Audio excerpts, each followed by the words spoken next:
কিরে রূপা, তুই ছাদের বাগান থেকে এখনো কি তুলস? রাইত হয়ে গেছে গা।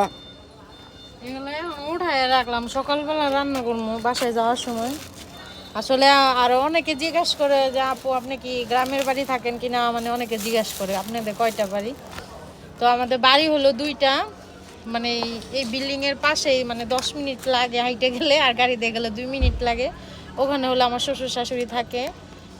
তো এইখানে আর কি বিল্ডিং এ আমি থাকি, আবার ওখানেও থাকি, মানে দুই জায়গায় মিলেই থাকি। আর ছাদ বাগানটা হলো আমাদের বিল্ডিং এর ছাদে। আর ওখানে সকালবেলা এগুলো লয়ে যাবো পুঁই শাকগুলা। তার জন্য পুঁই শাকের যে বিচি হয় না, বিচিগুলো উঠাইছি, আর পাশাপাশি কয়েকটা পাতা উঠাইছি, এগুলো সকালবেলা নিয়ে যাব।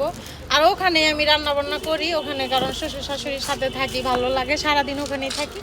বিকাল হলে এখানে আর কি চলে আসি, এখানে আপনার ভাইয়া থাকে সবসময়, ও দুপুরে শুধু খাইতে যায়। আর রাত্রে খাবার আমরা এখানে নিয়ে আসি। তো সবাই ক্লিয়ার, আমাদের বাড়ি হলো দুইটা, একটা হলো বাজারে আর একটা বাজারের সাইডে বাড়ি, বুঝতে পারছেন।